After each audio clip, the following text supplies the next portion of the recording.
রাজকুমারী খনাকে সিংহলের ভাগ্যলক্ষ্মী হিসাবে ঘোষণা করা হয়েছে। ও হ্যাঁ, আরো একটা সংবাদ আছে। জ্যোতিষবীর নামক কাউকে সিংহলের রাজ জ্যোতিষী হিসাবে ঘোষণা করা হয়েছে। সেই ছোট্ট খনা আজ সিংহলের ভাগ্যলক্ষ্মী। ও, এই যে কত বড় আনন্দের সংবাদ।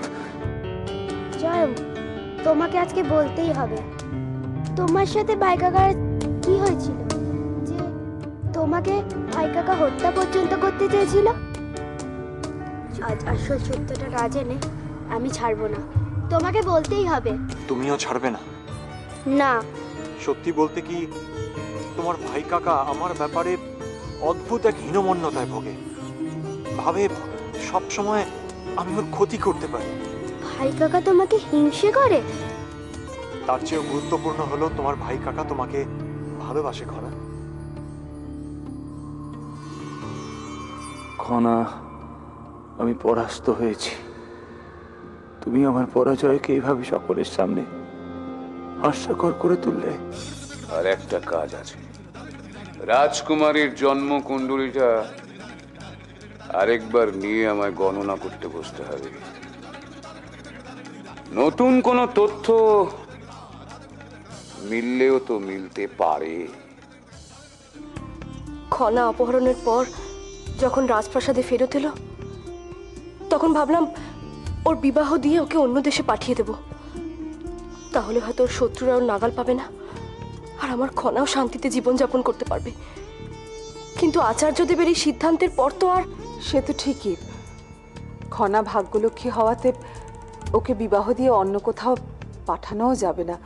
সেখানেও তো ওর শত্রুরা সক্রিয় তো থাকবেই। জন্মের পর থেকে আমার খনা অনেক দুঃখ কষ্ট সহ্য করেছে রাজিমা, কিন্তু আর নয়। এবার আমি ওর একটা স্বাভাবিক জীবন চাই।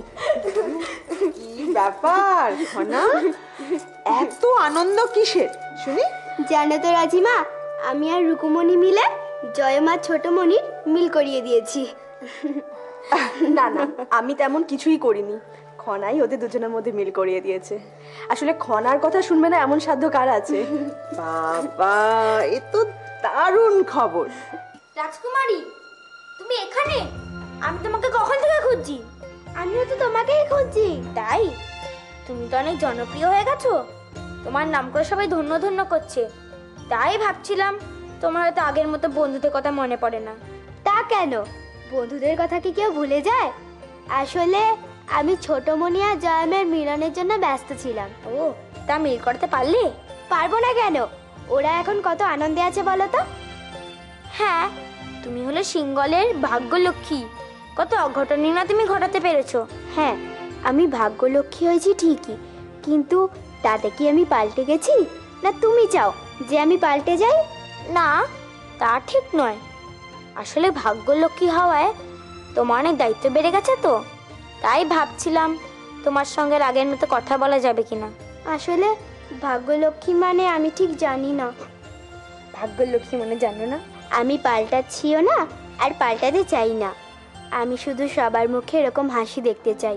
রাজকুমারী, তুমি সবার মুখে এরকম হাসি এনে দাও। তুমি এটা এমনি এমনি করতে পারো না? পারি না। আমি চাইলেও ভাই কাকার মুখে হাসি এনে দিতে পারি না। তাহলে দেখলে তো মিহির, ভাগ্যলক্ষ্মী অনেক সময় অনেক কিছু পারে না।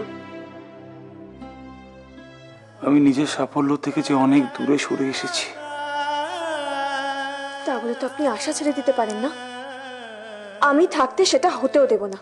তার মানে তুমি চাও আমাকে সাহায্য করতে?